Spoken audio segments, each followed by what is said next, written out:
Hello and welcome. Today we are doing the second in a series on study skills, and today we're talking about multisensory learning and review. And I'm Tara Bruss, one of the presenters today. And I'm Sarah Giffen-Hunter. We are both assistive technology specialists at the Simon Technology Center at Pacer in Minneapolis, Minnesota. So, a couple tips for Livestream. If you have problems with volume, the Livestream volume in the program is set at 50%. So go down and find that and turn that up. It's also a much better sound experience if you use headphones. But we also have Bridget here monitoring the Livestream part of this process, and you can send her a message via the chat window if you have any questions or technical problems. You can also click on the event posts to find our handout, and at the end of the webinar to access our evaluation. I just want to make a quick comment right here. We do know that we're having some technical difficulties with the videos that we're going to be demonstrating throughout the presentation. So some videos, all that we need is the sound, and then you don't need to see it. But some of the videos, and the sound is working, it's just you can't see it. And so for some of the videos, seeing it is helpful. And so Bridget's going to post the websites to those videos as we go. So you can go click on that so that you can see the video too. Great. Okay, so to get us started, we're just going to give a really quick overview of what we do at Pacer, who we are, and the Simon Technology Center, and we're going to discuss learning and review as a broad topic briefly, and then we're going to really go into strategies and tools for study and review. So the areas we're going to cover is mnemonics, flashcards, mind maps and timelines, auditory methods, interactive, kinesthetic, and artistic. So we're going to try to cover a lot of different methods. We're also going to then, at the end, show and provide some different resources to deepen understanding. And then we'll have a wrap-up. We do invite questions as we go. We may not be able to get to all of the questions, depending on timing, but if we can't, we will follow up with you afterwards.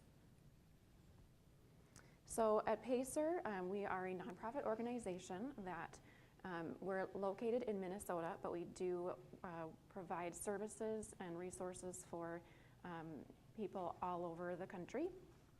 And we have programs for children and adults with disabilities, all types of disabilities and all ages, as well as parents, the families, and professionals that work with the individuals. In the Simon Technology Center, we are dedicated to making benefits of technology more accessible to children and adults with disabilities, again, all ages and all disabilities. And so we have a variety of services that we provide to help make technology more accessible. So we have information referral, so that's available to anyone and everyone, no matter your location. You can send us emails or give us phone calls, and we're happy to provide information to your questions. And then we have a lending library that is national, where we have a variety of technology devices that can be borrowed and tried for individuals to make a determination of good fit. And then we have free consultations for Minnesota residents. And that is a time to learn about assistive technology. It's very customized, providing demonstrations and that sort of thing for learning about assistive technology. Individualized trainings are a service that you can learn how to use the technology that you have then selected and have acquired. And workshops and in-services such as we are providing now for Center on Technology and Disability. And we do have other archived webinars and workshops that you can view on our website at pacer.org.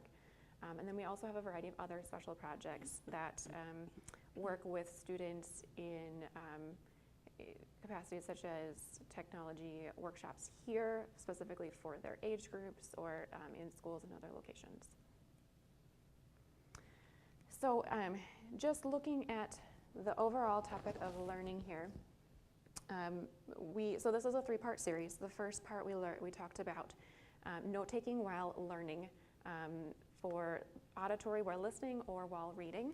And so today it's taking it a step further of after you have learned some information, you've taken some notes, now you're going to be studying and reviewing the information that you learned. And then part 3, we're going to talk about some different ideas and tools for managing focus and attention. And so before we dive into different methods and tools today, talking about the overarching ideas here is the idea of memory and how that impacts learning and the retention of what is learned. In 1880, psychologist Hermann Ebbinghaus discovered what he called the forgetting curve. Without any reinforcements or connections to prior knowledge, information is quickly forgotten. So it's estimated roughly 56% is lost within 1 hour, and 66% after a day, and 75% after 6 days. And so that's without additional reinforcement of that information. Our brains are like spider webs, and we have a lot of interconnected perceptions of an experience to create a memory, and perceptions are experiencing through our senses. And so we have a lot of different senses. There's just a few listed here on the slide: sight, hearing, smell, taste, touch, temperature, kinesthetic, and there's even more. And so all of these things, as you are experiencing an event, you are encoding memory with those senses. And so those that have memories that have stronger retention, or you remember them longer, they have many similar memories that happen over length of time, and they've been encoded in a variety of different experiences or situations using different senses. And so it's just different opportunities to experience that.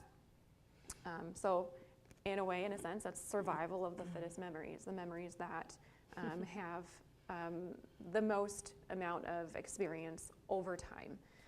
So now, relating that back to learning is when you are learning and you're reviewing and you're studying, it can be helpful to space out your studying and reviewing over time rather than cramming. And so it can also be helpful to help see connections and to engage in higher level thinking and remember better and longer.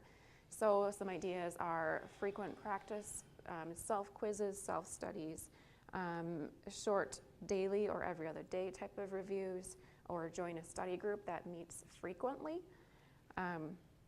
Mixing up study time with breaks, movement breaks, and alternating the subjects and content can help also with providing additional points of contact into that and additional occurrences of studying that topic.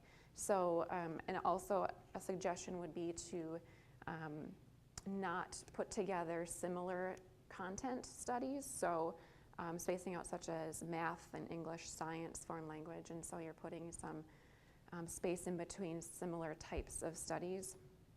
And each person has unique timing for the subjects. So new or difficult subjects you might study for a shorter time frame and come back to that more times.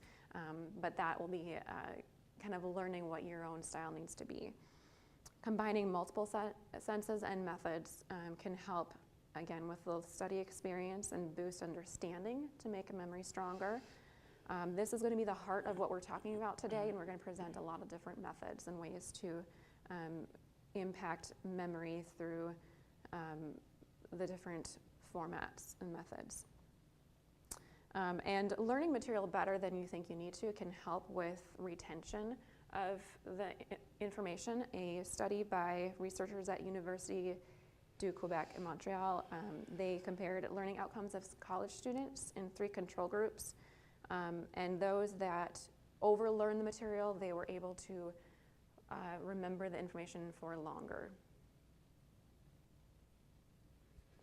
Okay, so this is the learning pyramid, which was created by the National Training Laboratory, and it's showing some really interesting information about engagement and retention of material, of knowledge, I guess.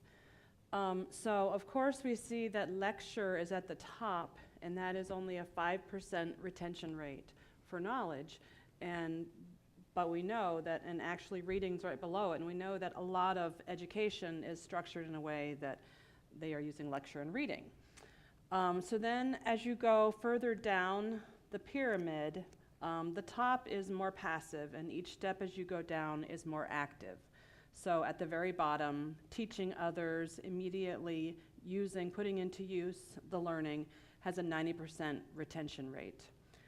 Practicing by doing 75%. So this is an important sort of concept for us to keep in mind as we talk about using different senses. So the top of the pyramids is more auditory, and then moving down is more visual, and then down further to the bottom is kinesthetic, discussion groups, the whole interaction has a much better retention rate than just sitting and listening to a lecture. So the passive kind of learning at the top is really most suited to an auditory learner. And there's a link there if you wanted to see what that is. So next.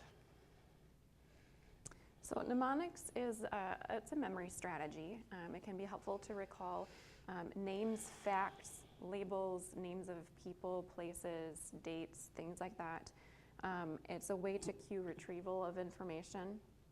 So when we think of studying, frequently we think of flashcards, using flashcards to study information. And this is one strategy or tool that can be used to help cue in the correct information while we're using flashcards to self-quiz. So visual imagery can be really powerful, especially as the more vivid that you're thinking about the information visually. More detail and interaction that you are, even like having a mental video playing, that can be more helpful than, so the more detail that you provide. Song and rhythm and rap can be additional ways to retain and remember information. And so these can be something that you find online, or it can be something that the student or the teacher or parent or whoever is working with the student can help create for them to remember. So I'm going to show you just a couple of different examples. So here's a video that is video, but the audio is the most important piece here.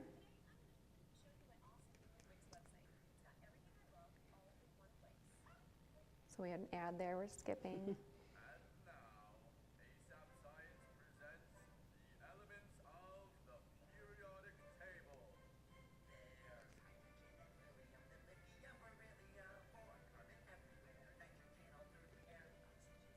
Okay, we're not going to go through the whole song, but this gives an example of one.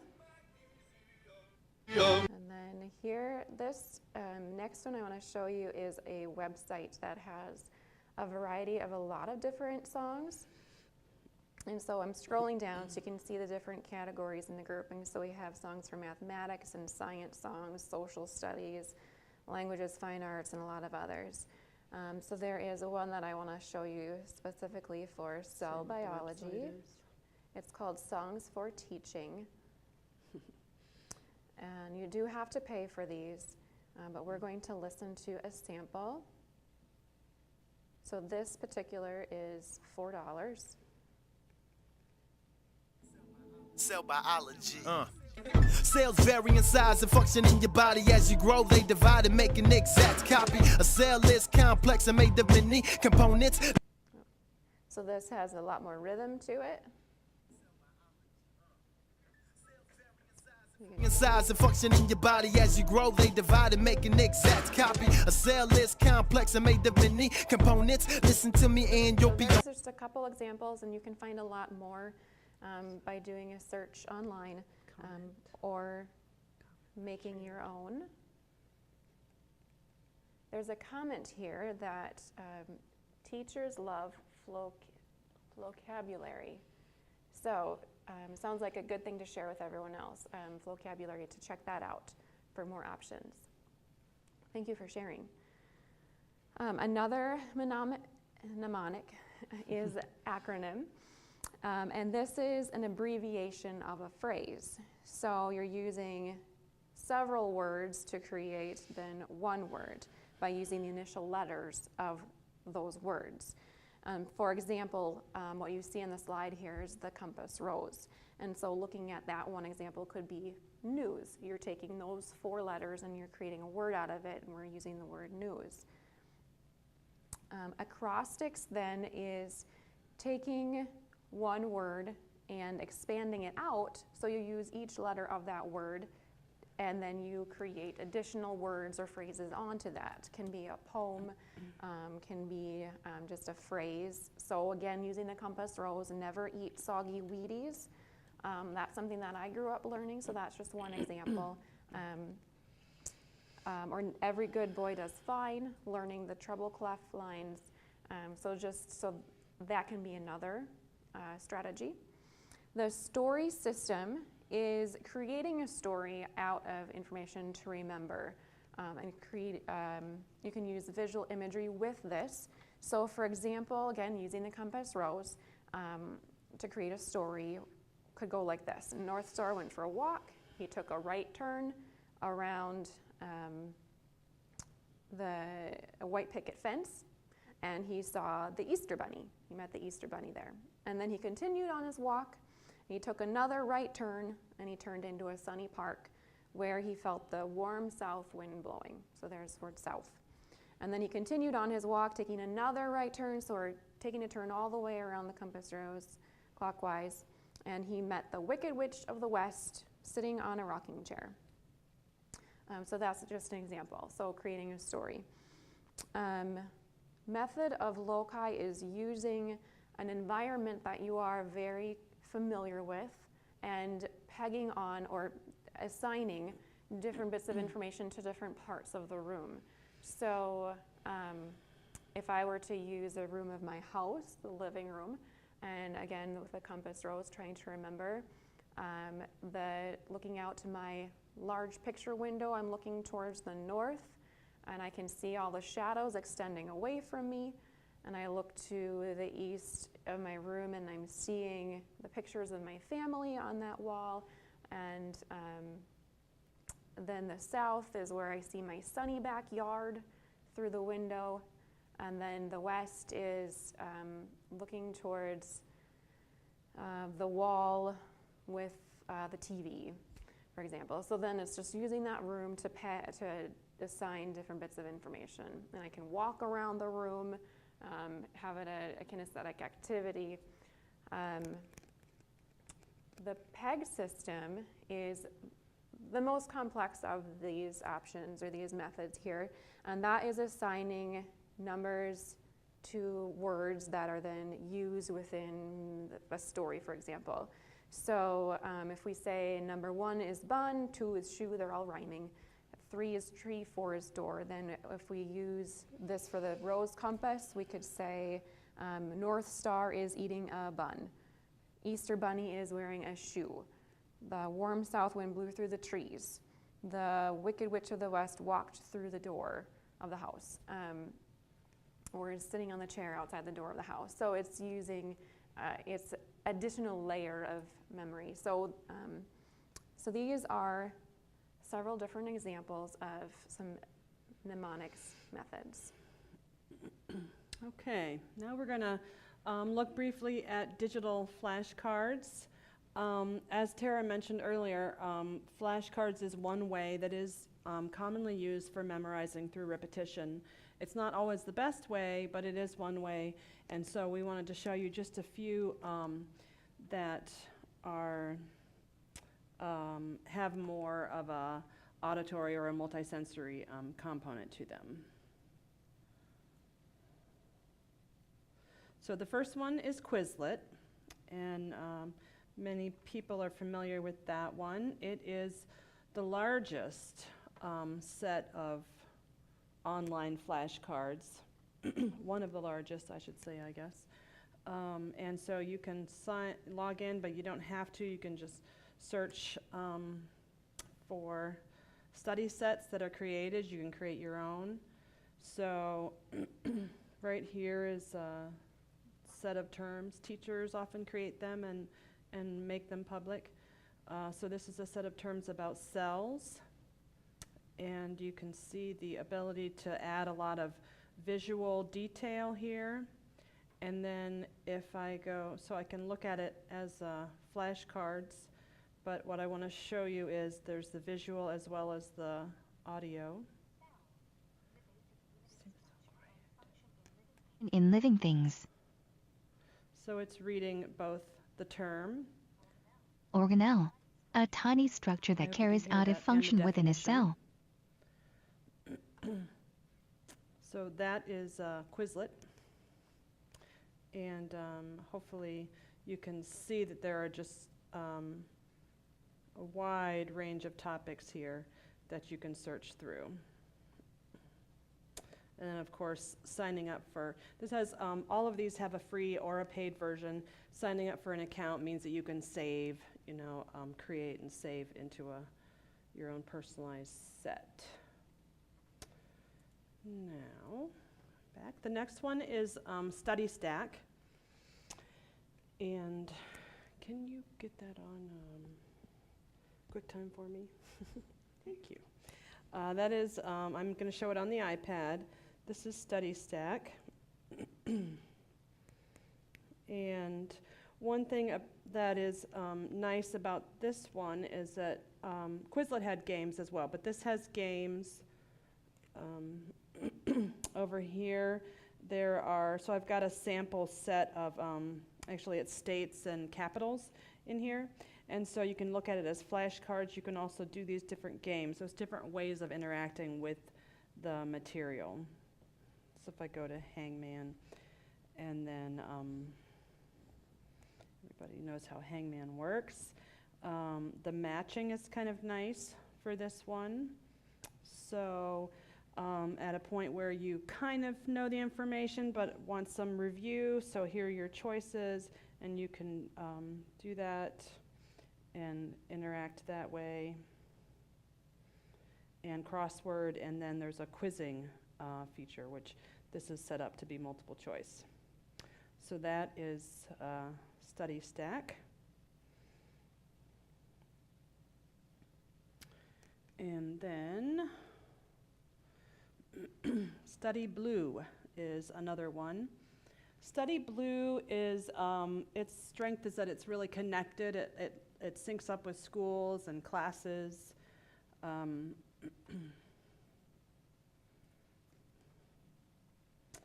me get to that. Study Blue. So you can go in and create a free account. And so you can enter your school and your course. And if other students have uploaded study sets, or your teacher, then those will show up. Or you can look at other, anyone that's made their sets public.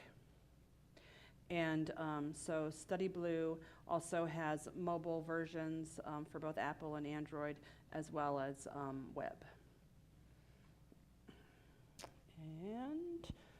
And there's also audio and images within these flashcards too.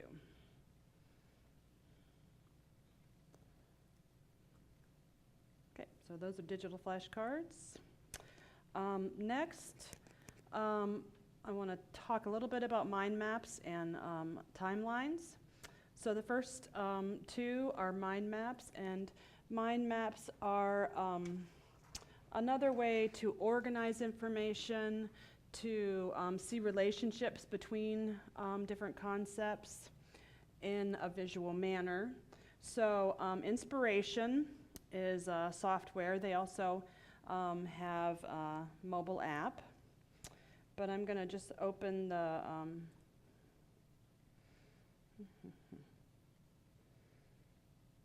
do I get to that? Did you open? It's on the screen. If you minimize. It is.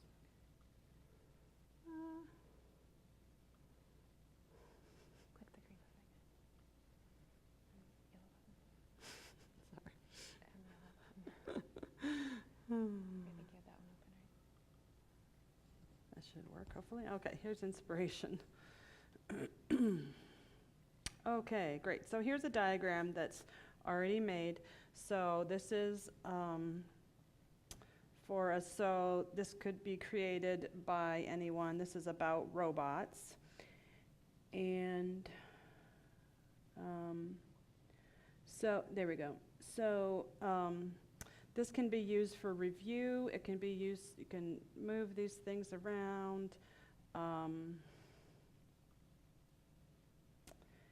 And the inspiration has a lot you can do with it. You can change the colors, the size, you can add photos. I'm gonna go back out here and show.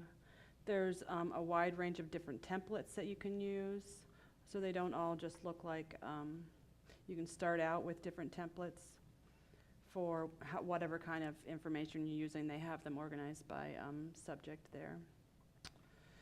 So that's inspiration, real quick little peek at it. And then the other one, which is free, is MindMup. And that MindMup is an app on Google Chrome. So here it is opening. It's this little spider guy over here. That's the icon. Hopefully this will, here we go. So this is somewhat similar, mind mapping, but you can see in here there's photos. So connecting the photo with the term that you're learning and organizing the information in that way is a nice way to review and reinforce. And then Read, Write, Think is a great website. If you don't know about that, check it out. There's a lot of different interactive tools there. There's a lot of graphic organizers and such. So this is an interactive timeline. Oh, right. Get rid of my whales. Okay.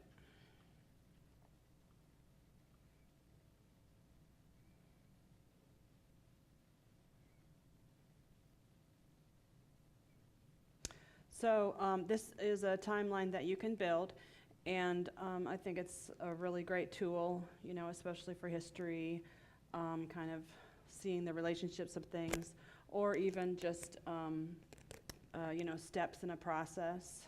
So I'm going to organize it by date, and there it's showing a sample of how it works, but you're just adding things into the timeline, and that's nice. They've got pictures in there.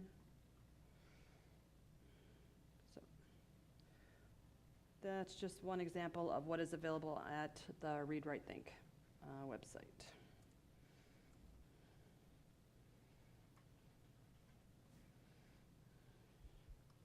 Okay, so audible is one of our senses, and learning through hearing.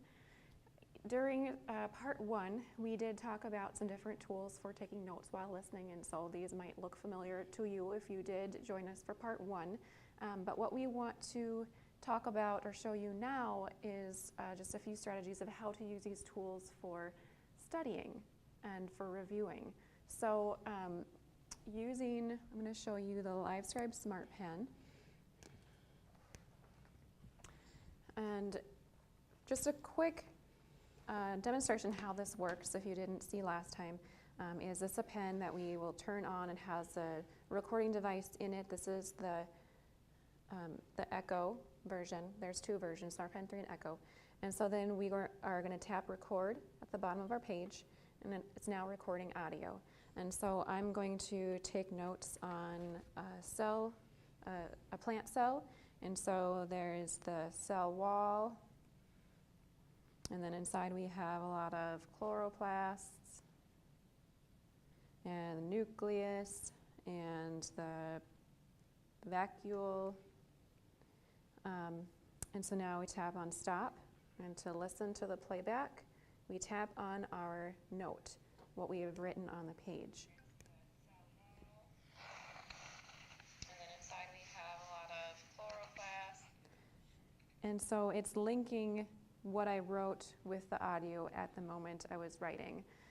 So now to use this for study and review, first off is if you've taken notes using this, then you can go back and you can listen to different spots as you need to based on the keywords that you wrote or the symbols to cue you into an important part to listen to.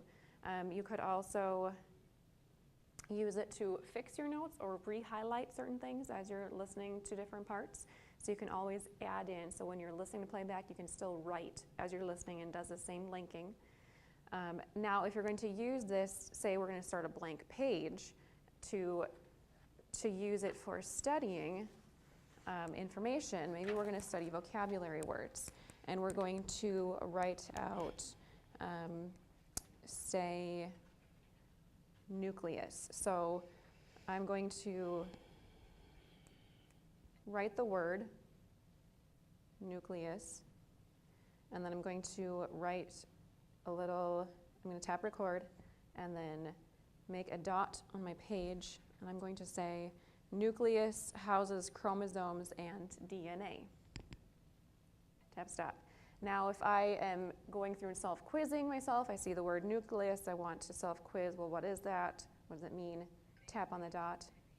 And I'm going to say nucleus houses chromosomes and so then I can listen to the audio of that. So there's several things going into this. I'm creating my own study guide, so there's that piece of embedding into memory of the creation of this and saying it out loud, and then also playing it back as I'm self-quizzing. There's a question, what are the differences between the versions of Livescribe? Very good question. The echo that you're seeing right here on the screen, that is, it has a microphone built into the pen, and you use this special paper to be able to have that linking between the what you're writing and the audio. And then you can upload all of these files onto a computer, and it appears on your computer screen like you see on the page. The SmartPen 3 requires the use of a tablet or a mobile device. It can be an Android or it can be an iOS mobile device, but then you would link that through Bluetooth, the pen, to that device, and that device does the audio recording. So the microphone is no longer built into the pen, but you're using the microphone in the mobile device. And so a benefit to that is that you have immediate syncing and saving and storage of all of your notes that you can organize inside of the app. A possible con to that would be having another device to then use and have out on the desk and to keep track of. So just needs to consider the situation of the student and what their preferences and abilities are. Okay, so that's an example with the SmartPen. Audio Note is an example of an app that can be on a computer or can be on a tablet or mobile device.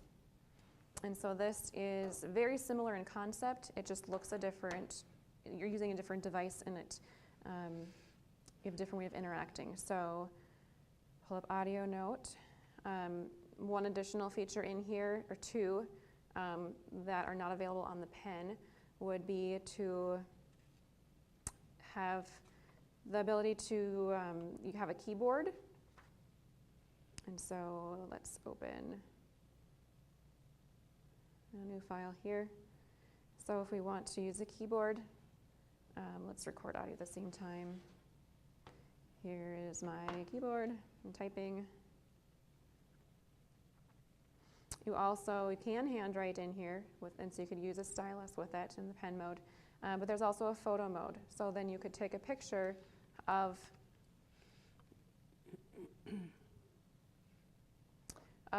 maybe it's a science experiment that the student's working on. They want to take a picture of the steps of the way, or maybe it's a math problem and they want to take a picture of steps of the way, or something that the teacher has provided on the board that they have written out, or a handout, and they want to take a picture of it. And then that will sync in and work alongside of the audio that's being recorded at the same time. And so you can pair that in there. And so this could be used for studying for those purposes. Maybe the student is working on creating a study guide, and then they can speak out loud the information that they want to then review, or that they are reviewing and working on and working through, and then taking pictures of their creations as they go. And I just want to mention that in Recordium, or Notability, sorry, you have the, Okay. I'll pause our recording there. Notability has the option for adding in PDF files, so you can download documents from these different sources. So a student can download study guides maybe a teacher has provided, or additional resources that they're studying through in order to take annotated notes. And again, it has audio recording capabilities as well. Just stay on the QuickTime. Okay, I'm going to talk just quickly about text-to-speech. So taking text and having it spoken out loud adds the auditory component to the visual reading. And the first thing I want to show you is Natural Reader. This is an iPad app right there. I'm going to open that. And I have downloaded, this can be websites or different things. I have downloaded a study guide. I'm going to open that. And then this will read things. The contact among the peoples of Europe, the Americas, and West Africa created a new world. Key concepts. Pause. I can go down and find another section that I want to review. Spanish and Portuguese exploration and conquest. Spanish and Portuguese exploration and conquest of the Americas led to widespread deadly epidemics.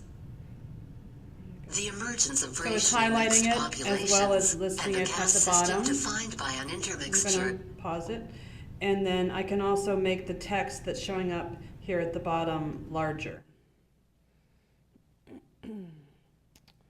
So that is Natural Reader. And then going back to the PowerPoint. It's Natural Reader, available for web, Windows, Mac, Apple. And then Read and Write for Google is a Chrome extension. And how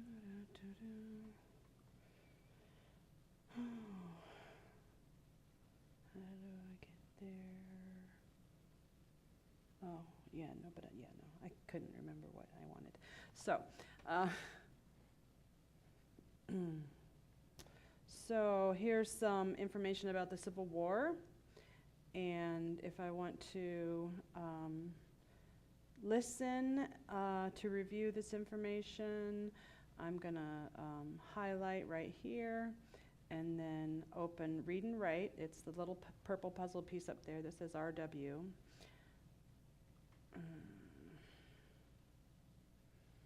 And it should open, but it's taking a moment.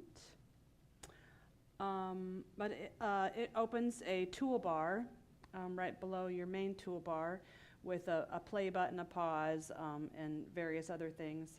And it's looking like it's being really slow, so it does a similar thing. It's going to read this text to me. I think it's okay. It's going to read it out loud. I don't know why it's being slow. So that's just an extension that you, there it is. Yep. So you can see all the different things that it will do, but in this case we want it to read it to us, so we just click the play button. Oh, it's not? Okay. So in Google Chrome, that's an extension. All right, I'm gonna. Oh, why don't you stop? Okay, I'm gonna go back. And then talking out loud, reading things, reading your notes, whatever. It just activates another part of the brain when you speak things out loud.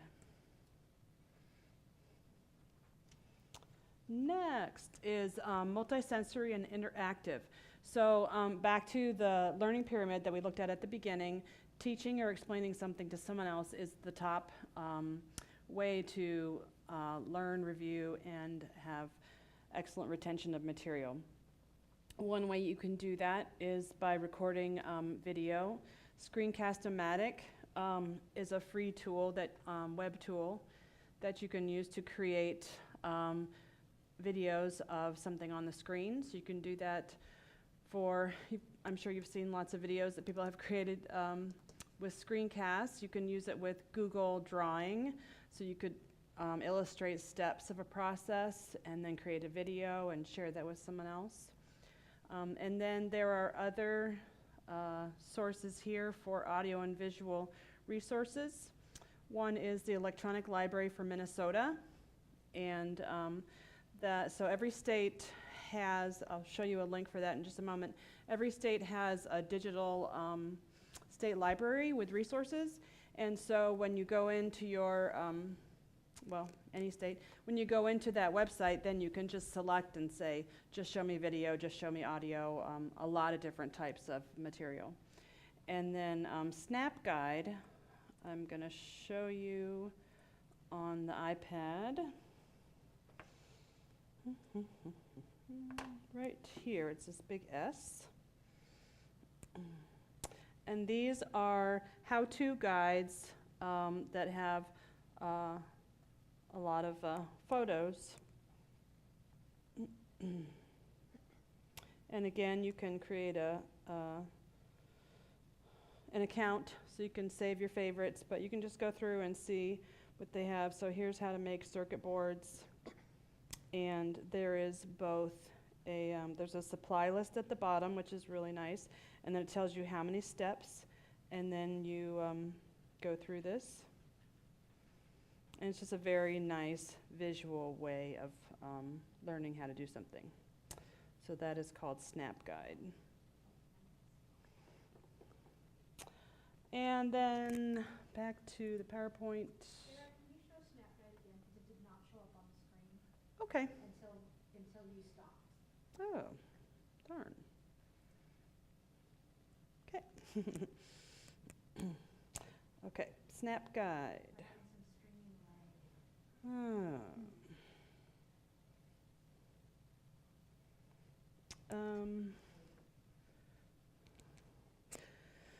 I know that there's different categories. So here, we're in the technology category. But if I go back, you can see all the different categories. You can also search, but I'm just going to open another one. Crafts, planting seedlings. Are you seeing it now? Okay. The supplies list, 6 steps. And you can create your own, you can search for, isn't that cute? Oh, man.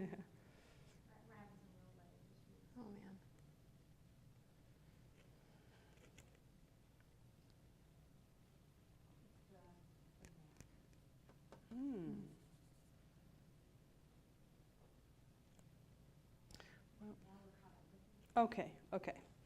So many different topics, and just really, really nicely organized how-to guides with lots of visual content. And then YouTube, excellent source for videos on many types of topics. So far what we've been talking about is utilizing semantic memory, where we are, it's the memory of concepts and knowledge. Episodic memory is stores information of episodes or events, so going places, doing things. So visiting or touring a related location can be helpful in boosting up memory and building connections and learning about different information. And so if a person is not able to actually physically visit a location for whatever reason, there can be a variety of reasons, there are some different, the next best thing could be some virtual field trips. And so I want to show just a couple examples quickly of that. And so first we're going to go to Discovery Education. And they have a variety of field trips that are scheduled to come up, that are upcoming events, but also ones that are archived that a student can go in and find, so you can browse by different themes. So if we go in plants and animals, I want to learn about maybe the soil science.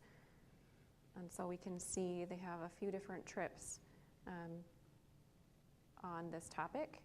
And so you can pull it up, and then it's going to be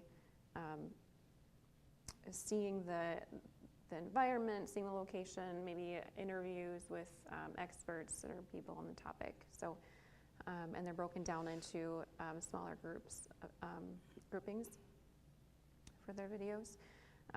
Another option is Google's 360 and Google Expedition. So that is going to be on a mobile device. And so that is going to be using virtual reality.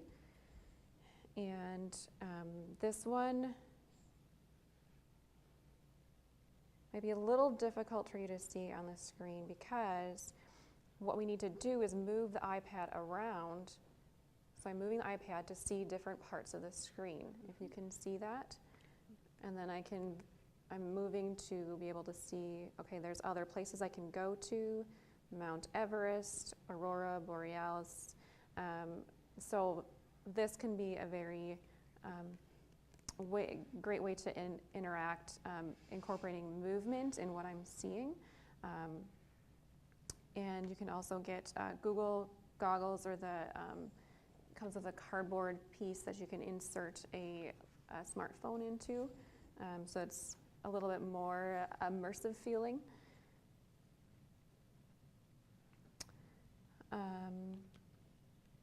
Then also another really neat option is on YouTube. There's a lot of different 360 videos, experiences, but a very fun one or channel is the National Geographic 360 videos, and so there's a lot of different ones for that too. So that can be a really neat way to then see and experience different events and different learning topics. Okay, you can hold that up there for just a second, so it's just showing right now. Okay. All right. So these are some different examples of the National Geographic 360 videos.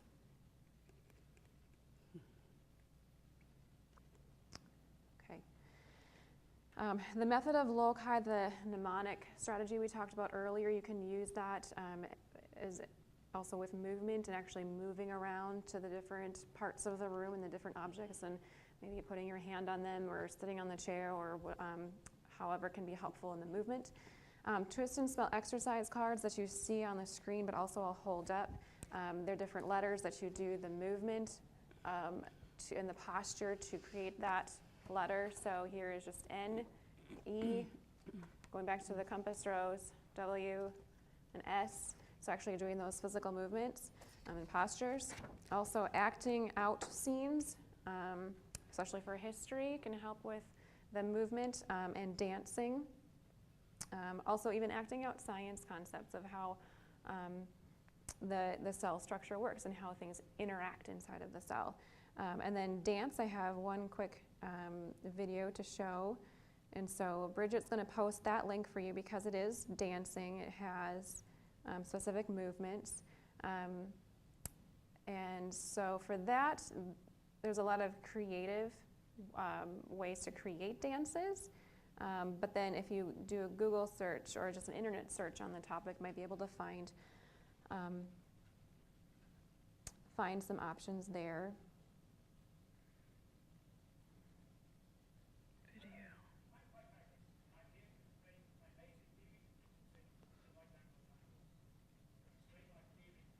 Which video?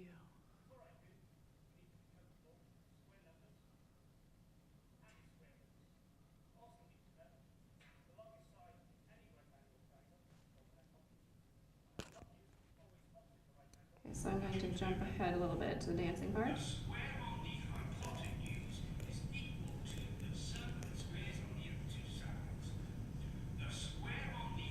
So if you've navigated to that site yourself, you can just scroll forward to see the dancing part. There's a little blue screen that indicates it's the dancing section. And and then you can see the movements. And so, again, it can be creative with this or can find some different examples. If doing an internet search, I found that the term dance to learn or learning through dance, and then putting your topic or the specific concept in can be helpful. So another way to learn kinesthetically. And so moving forward to artistic options now, there's drawing or painting of the concept, crafting, sculpture, building, creating somehow with whatever medium the student has available or likes to use, creating that. So there's the picture on the screen is just an example of a DNA strand made out of Legos. And then a few options I want to show that are more like digital poster boards, where you can post up different mediums such as videos, songs, and links. So we're going to go to some of those examples. So Thing Link, here is an example of a plant cell structure. And so as we hover around, what this does is it takes an image and then you can link to certain parts of the image different medias. So it can be images, it can be text, it can be video, it can be song, it can be different files. So we're just moving around to different parts. And so this is, if a student is building this themselves, it's an interactive way to think more deeply about the material. And then looking at Padlet, this is more of a poster board where you have,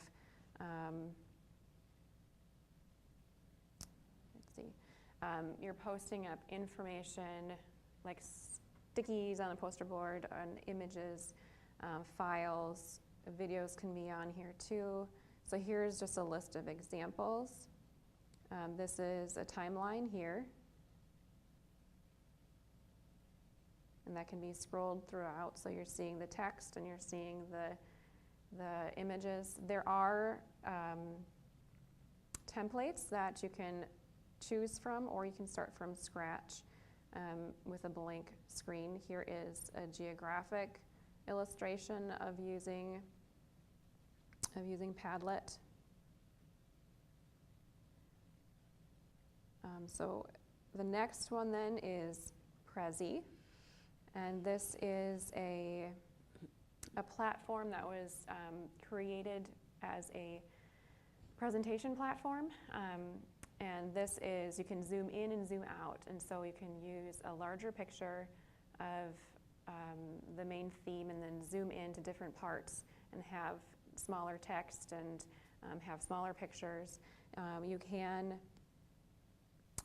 upload charts and photos, videos, and PDFs. And so we can navigate through this. This can be put in order of how the navigation should occur with zooming and zooming out.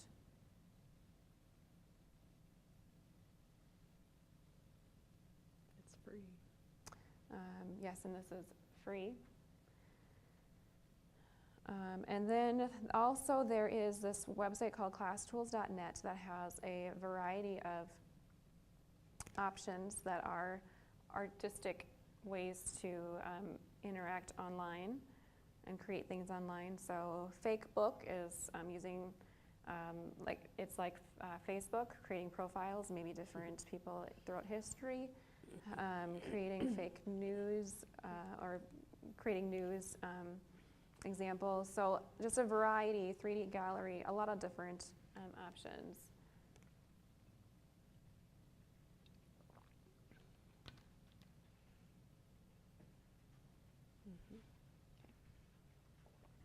Share your comment.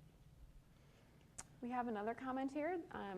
For older students, class craft adds gamification path, which can add kinesthetic pieces too. Very nice. Thank you for sharing.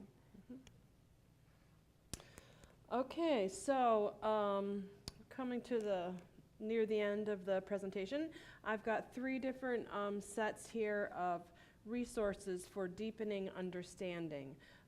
The first one is resources for searching. And so as I mentioned earlier, states have virtual libraries. And so this website right here, the COSLA.org, is where you can search for any state's virtual library. If I just click on, that's where I'm at, member profiles, then you can see by the state, you can open it up, and you can find a link to that state's online library down here, information about those state libraries. And then back here. So all of these 3 resources, I'm going to just show you the next 3 slides. All of these are on your handout, the PowerPoint handout. And so we don't have time to look at all of these websites, but these are all great resources. The Wolfram Alpha is a really nice math computational type engine. And then if you haven't explored already the advanced search within Google, you really should. There's so many different options you can use. One of my favorite things in Google is just to use to click on the settings and just choose like the last month or the last year, so that you know that all the content that you're getting is more recent. And then Sweet Search is a search engine that is curated by teachers and librarians, so it's just pulling up sites that are good for students. And then BJ Pinchbeck's is an index of a wide range of resources. And then for homework help and academic topics, your local library is an excellent place to go. There's often homework help either through the library or the schools for students outside of school time.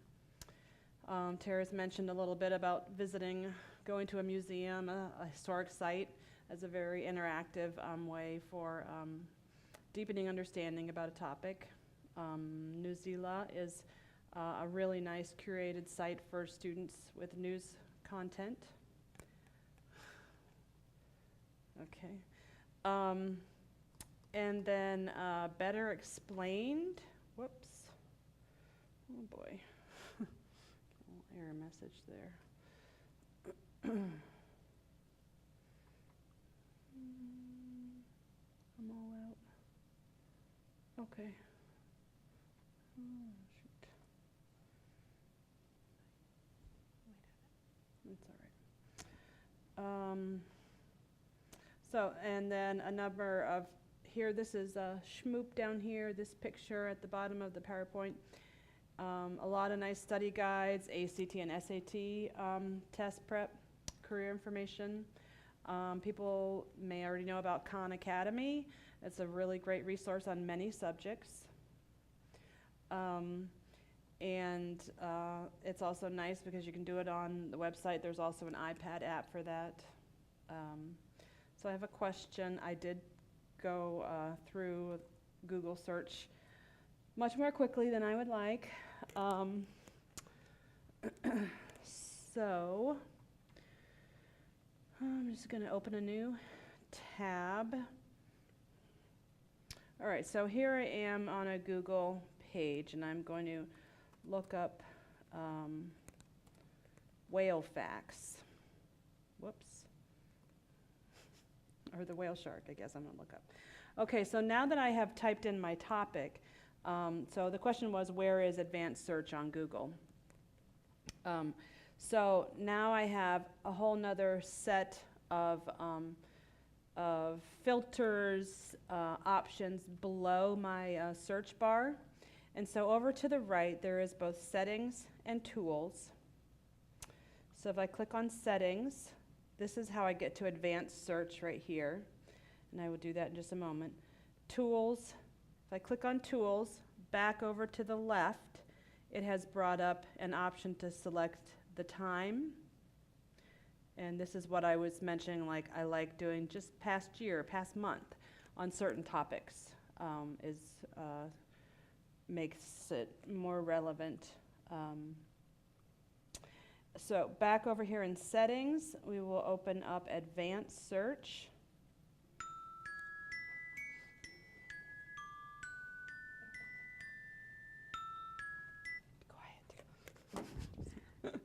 That's our timer alerting us we're at time, but if you want to stay with us, we can show just a So couple yeah, more. so it is tucked in a little bit. Google doesn't make its advanced search always available on their front page, but it is tucked in there under settings, and you can see you have then all kinds of choices.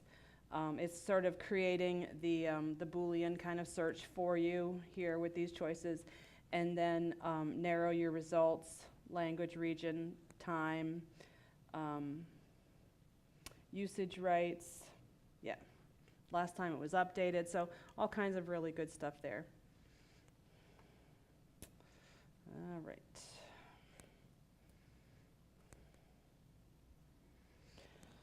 Okay, so, and then Crash Course is nice. It's a YouTube channel, but so you're going to get a little bit more specific material than just searching YouTube in general. And then also academic courses. MOOCs are a big thing these days. Massive open online courses have been around for a number of years now, and more all the time. So people may know about like MIT's OpenCourseWare or Coursera. So a lot of information available to deepen understanding. And then in the middle of the slide are just places to go that are basically indexes where you can find different courses. And then on the right hand of the slide are specific sets of classes, such as the Coursera. The Class Central is the first one. I can just open that. You can see they just call themselves a search engine for online courses. And there's all kinds of stuff here. They have a MOOC report, a MOOC watch, where if you're looking for something, a certain topic, it'll notify you. So all about those online classes there. And that's classcentral.com. And then there are others listed here.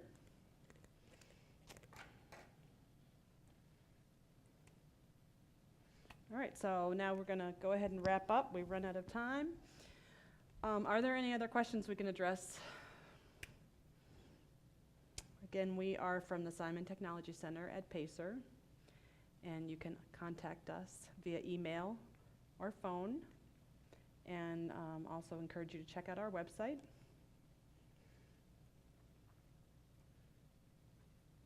So today we have talked about, we've kind of run through a lot of different ways to use multisensory learning and review. And then our third webinar in this series will be on May 3rd. And as Tara mentioned earlier, that will be on managing focus and attention.